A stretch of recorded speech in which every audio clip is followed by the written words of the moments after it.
मुलींना आंतरजातीय विवाह केल्यानं सासऱ्यानं केलं जावयाचं अपहरण, ठार मारण्याचा प्रयत्न. कोल्हापुरात सासऱ्याकडून जावयाचं अपहरण झाल्याची घटना घडली आणि अशी माहिती पोलीस निरीक्षक रवींद्र कळमकर यांनी दिली आहे. मुलीनं केलेलं आंतरजातीय लग्न मान्य नसल्याने वडिलांनी हे पाऊल उचललंय. अपहरण करून जावयाला ठार मारण्याचा प्रयत्न केल्याची घटना रविवारी करवीर तालुक्यातील भुयेवाडी गावात घडली आहे, असं त्यांनी सांगितलं. या प्रकारानंतर कोल्हापूर गुन्हे अन्वेषण शाखा आणि करवीर पोलिसांनी संयुक्त तपास करून अपहरण झालेल्या विशाल मोहन अडसूळ या तरुणाला सुखरूप सोडवलं आहे, अशी माहिती या पोलिसांनी दिली आहे. या प्रकरणी कोल्हापूर पोलिसांनी तिघांना अटक केली असून यातील 4 संशयितांचा अजून शोध सुरू असल्याची माहिती पोलीस निरीक्षक रवींद्र कळमकर यांनी दिली आहे. दिनांक 9 फेब्रुवारी 2025 रोजी रात्री 9:15 दरम्यान करवीर तालुक्यातील निगवे तुम्हाला या ठिकाणावरून विशाल मोहन अडसूळ वय 26 वर्षे याचे यास रस्ता दाखवण्याच्या बहाण्याने एका अर्टिका गाडीतून 3 युवकांनी त्यास सोबत घेतले व तो त्यानंतर कुठेही दिसून आला नाही. त्यामुळे त्याबाबत करवीर पोलीस ठाणे येथे त्याचे वडील यांनी फिर्याद दिल्याने गुन्हा दाखल करण्यात आलेला होता.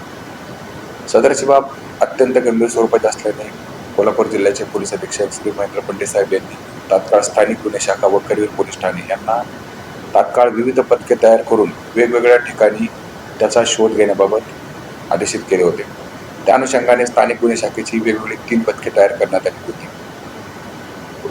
सदरची गाडी कोणत्या ठिकाणावर आली तसेच कोणत्या ठिकाणी गेली याचा माग काढण्यात आला. तसेच आजूबाजूच्या ठिकाणी देखील त्याचा शोध घेण्यात आला, परंतु पथकाशी यश मिळत नव्हते.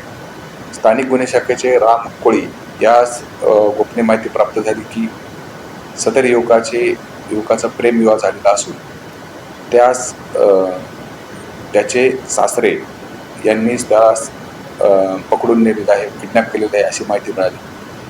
तात्काळ आम्ही त्याचे सासरे राहत असलेले कुपवाड मिरज सांगली येथे जाऊन सापळा रचला असता त्याचे सासरे श्रीकृष्ण कोकाटे यास ताब्यात घेतले.